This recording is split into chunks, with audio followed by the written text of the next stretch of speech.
Hello, everyone, and welcome to another episode of Friends Occasionally Not Disagreeing. It's the Fun Pod, it's the Fun Cast, it's the pot of fun. But today there's only one.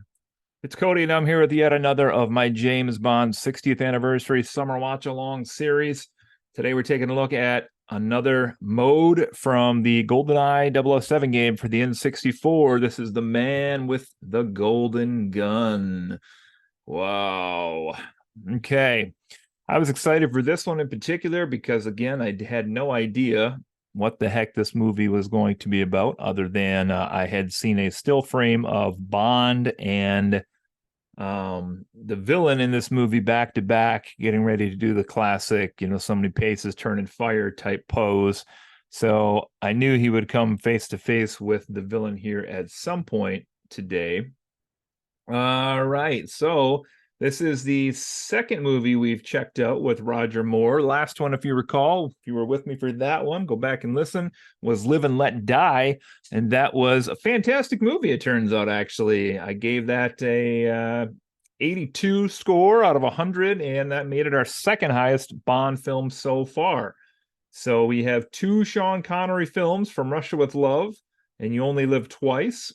And then we have Live and Let Die with Roger Moore in our top three currently, as we're still nowhere near halfway through this long line of movies.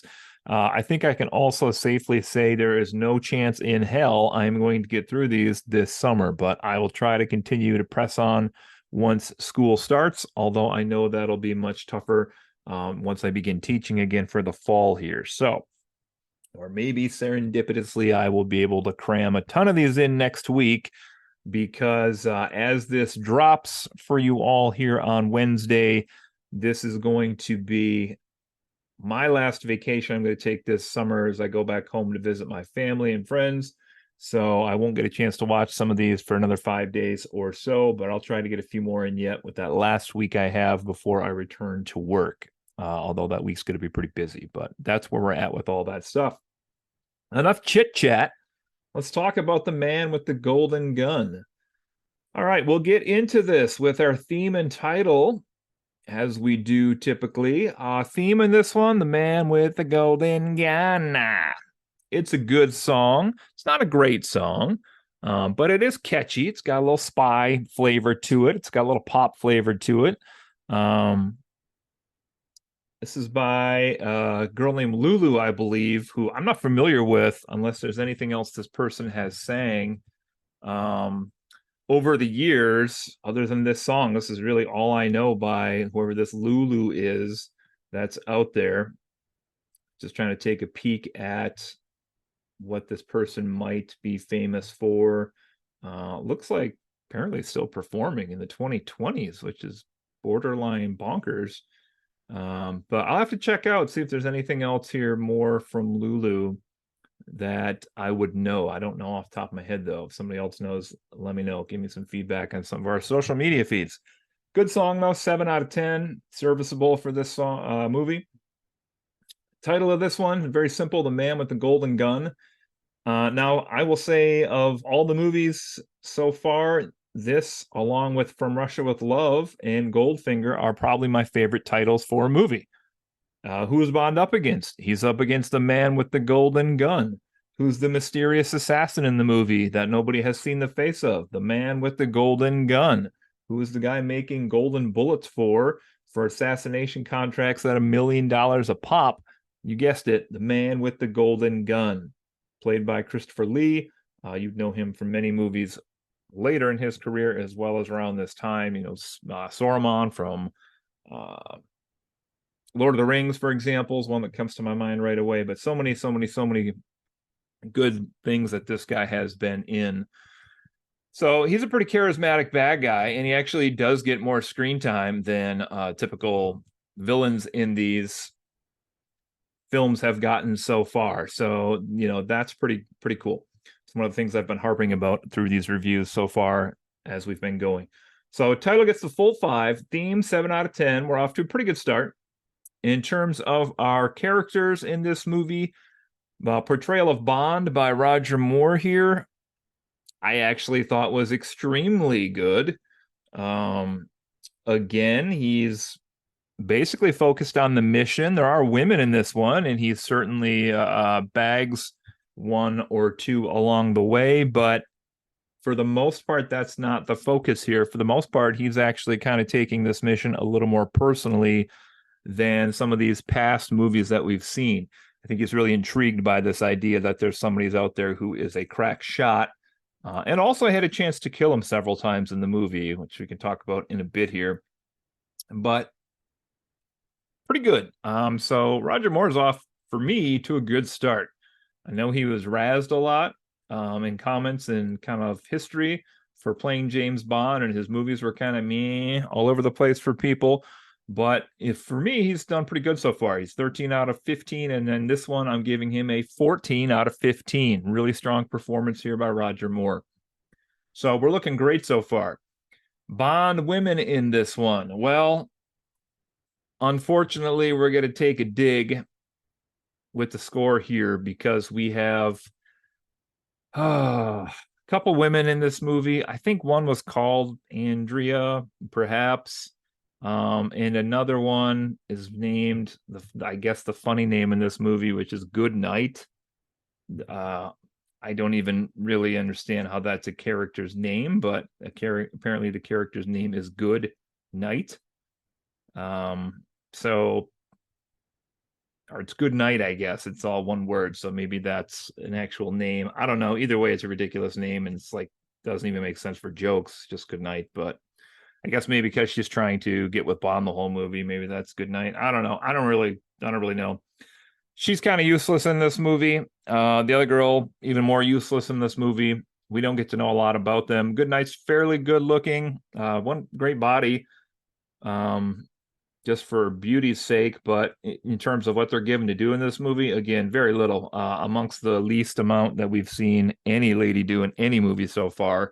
So unfortunately, women in this movie get an 8 out of 15, which ties the lowest scores we have had in any of these movies, along with Domino Derval from Thunderball and Honey Rider from Dr. No. 8 out of 15, not great. So crash and burn, here we go.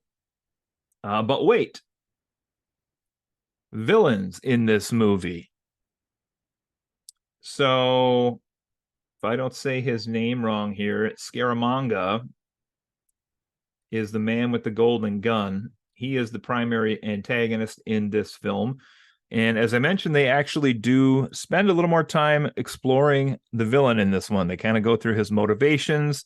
We even have scenes with the villain and other quote unquote villains in the movie, particularly one where Scaramanga kills a really rich businessman, which we'll talk about in a second here. But, you know, there's scenes where Bond's not even involved, which to me, to really have a worthy adversary, there has to be some of that character development as you're watching through these films, and a lot of them have been lacking. You know, it's just like finally Bond ends up at the headquarters of the bad guy, blah blah blah blah blah.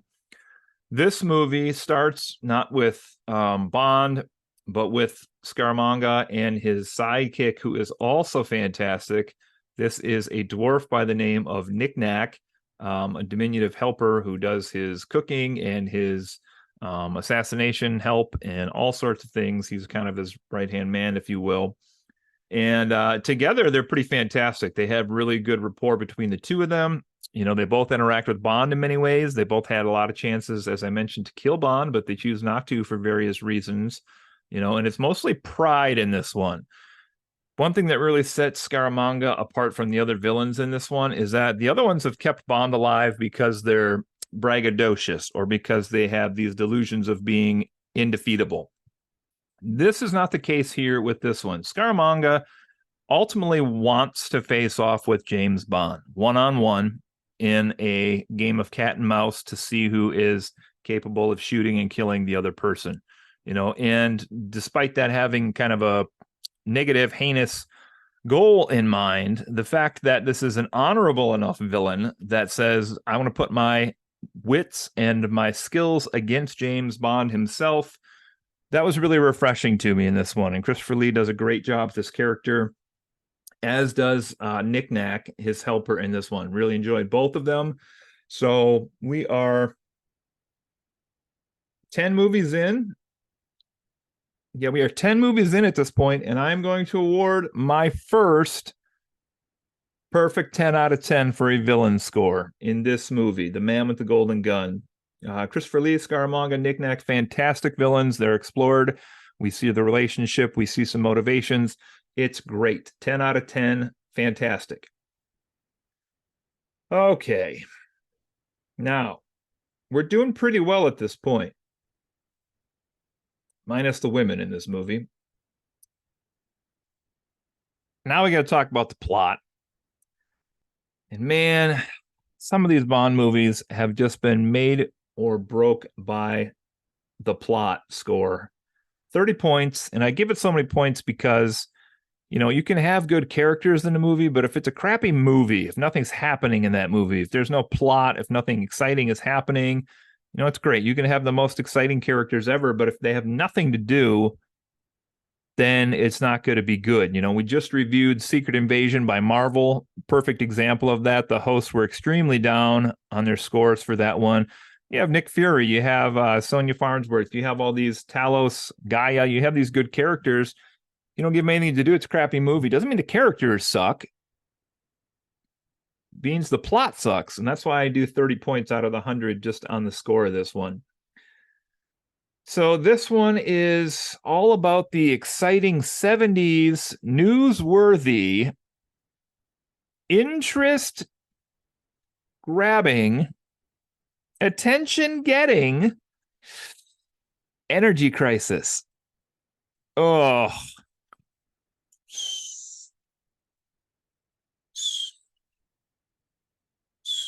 Oh my God. Seriously?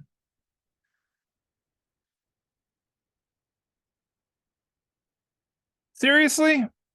I know we're in the 70s. I teach history. We got an energy crisis. I get it. We got oil. We got coal. We're looking at the beginnings of renewables here. Solar power. We're trying to build some cool machines. We got incentives here. We're trying to control the market. We're trying to put other people out of business. We're trying to do all these things. Oh. Scaramanga kills a business leader in Asia to steal what is essentially the first piece that's going to allow him to use this giant laser using solar power. But the goal here again is going to be to control the energy market.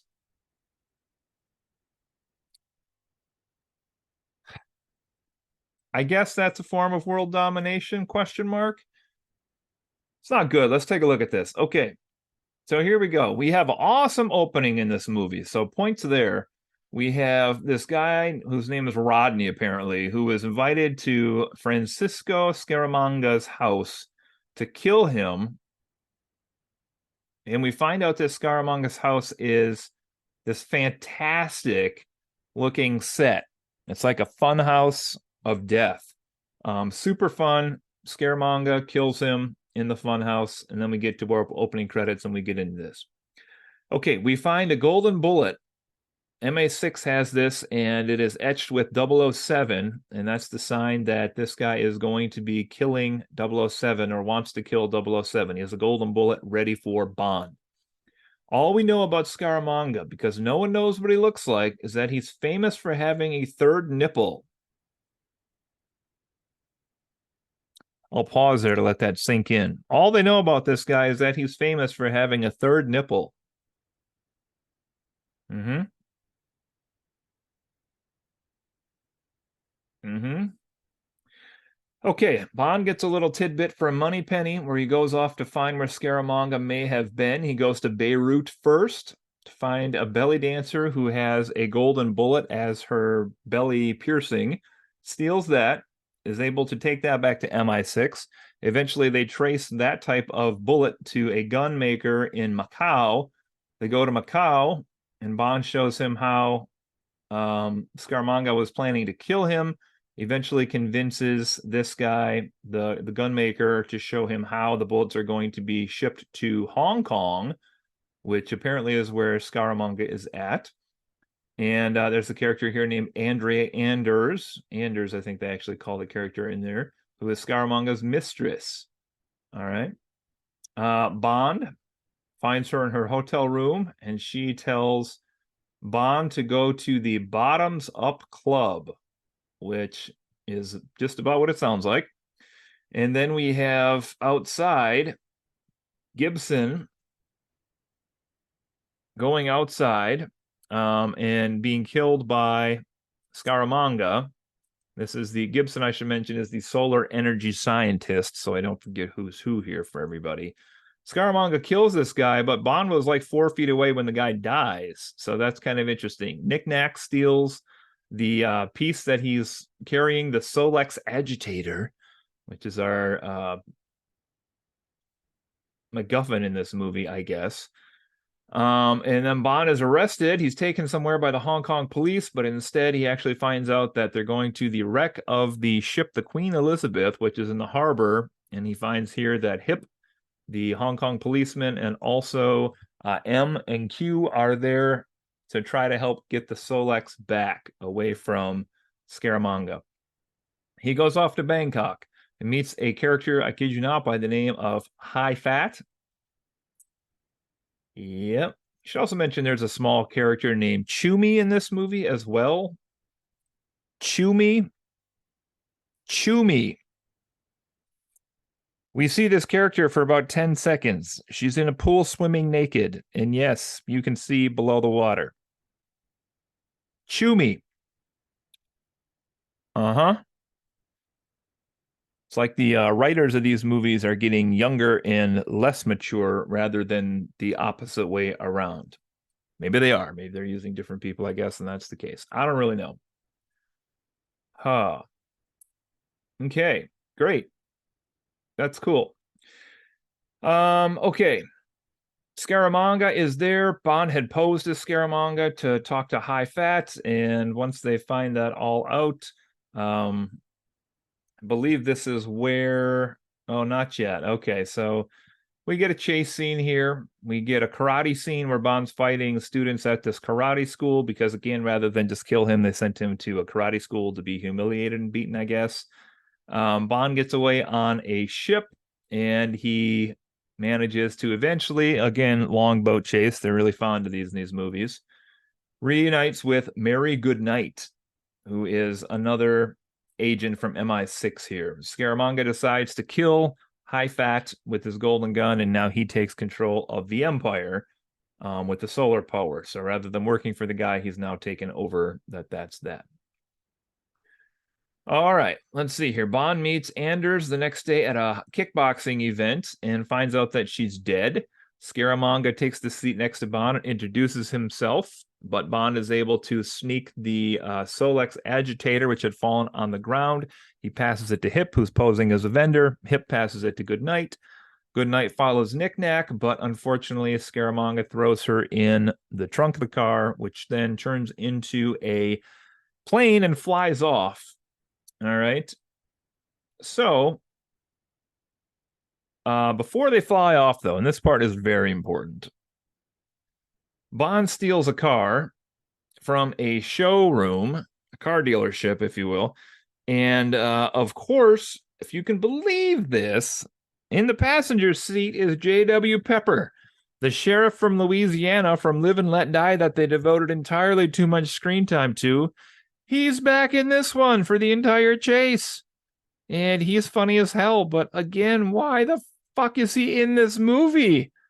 They've gone from British to this American style humor. I don't know. It doesn't. It's weird because it both works for me and doesn't work for me at the same time. But I did not expect to see him in this movie again. He did not expect to see Bond. Bond did not expect to see him, but they actually kind of have this cute little buddy cop moment during this big car chase. They jump over a river, and then JW tries to talk to the Hong Kong police to comedic effect as well here. Okay, Bond goes to the island following a homing tracker that Goodnight had and finds out that he is in the solar power plant. Scaramanga welcomes him with open arms, has dinner for him. He says he's going to sell the technology to the highest bidder, shows him the solar-powered energy, which destroys Bond's plane, which means he's now prisoner there as well. And this is where he produces the proposal, Scaramanga, to have the pistol duel with Bond on the beach. And we have Knick-Knack as the official. They take 20 paces. I expected this to be a pretty quick scene, but when Bond turns around to fire, there is no one there. So Scaramanga is gone, and then Nick Nack leads Bond into the fun house, which I should have figured the movie was going to finish basically where it started at, but I had a little brain fart at that moment as a viewer, I guess.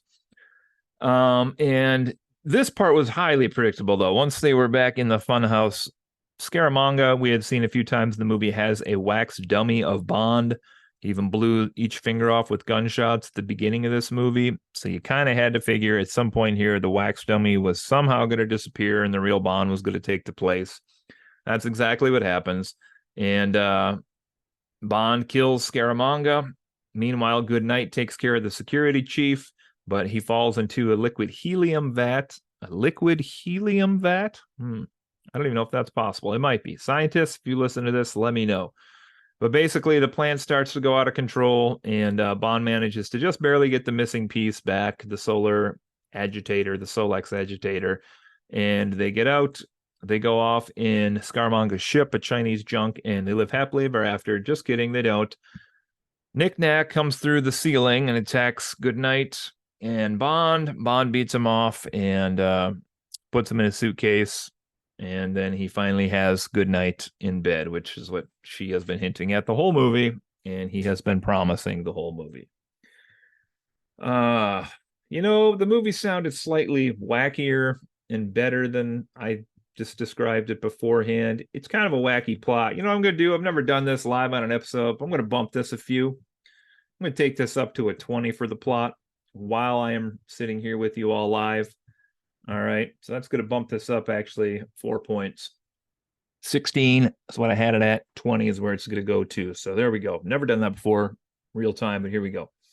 Action in this movie, fantastic. If you just listen to me, we got car chases, we got duels, we got gunshots, we got battles, we have car chases, we have fist fights, we have people being clunked over the head with things, we have the fun house, we have all kinds of fun action in this. 14 out of 15 ties our highest score with On Her Majesty's Secret Service. All right, so all of that together, I'm going to give you a score here in just a second. With those bonus points I just added to the plot, actually moves this up the rankings a smidge as well. Actually does move this up the rankings to change our top scoreboard. So interesting with those extra points I just added. As far as the favorite line of this movie, there were a lot again, but I actually chose the last scene of the movie.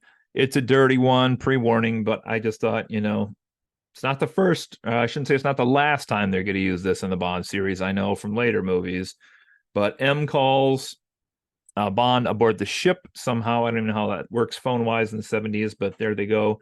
And he answers it, and Bond talks to him for a second, and then he says, "Can I talk to Goodnight?" And Bond basically says, "She's just coming." Because they're about to have sex or they're having sex. Get it? I don't have to explain it to you. Go look it up yourself. That's my pick for the favorite line of the movie, though. All right, our scores for this one. Recapping: action 14, plot 20, villains 10 out of 10, Bond women only 8 out of 15, portrayal 14 out of 15, theme 7 out of 10, and our title 5 out of 5 points on this one. With those added points to the plot, we are going to have this be a classic Bond film, and this is going to get an aggregate of 78 points and knock You Only Live Twice out of third place. This is now our third best Bond movie we have seen so far.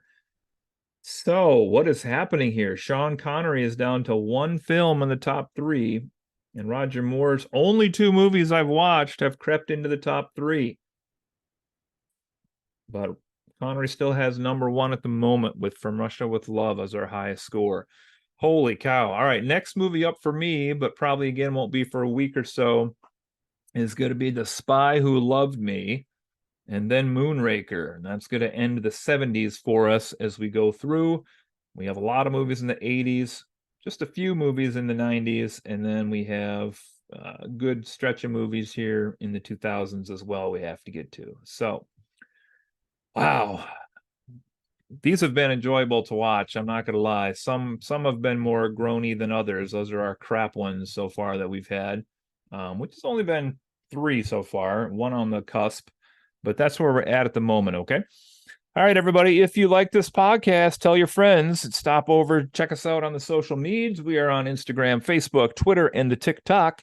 With all of our updates, you can stop on our website, www.fondpodcast.com. You can check out our hosts on there, check out some of our recent episodes. I believe we are headed to some more supernatural, true crimey stuff coming up here at some point, but we'll check out what we come up with when we come up with it. Y'all gonna have to wait. So there we go. All right, everybody. This has been another episode of Friends Occasionally Not Disagreeing. This has been Cody, and y'all stay safe out there. Take care. Watch the heat. It's been rough this year. We'll see ya. Bye.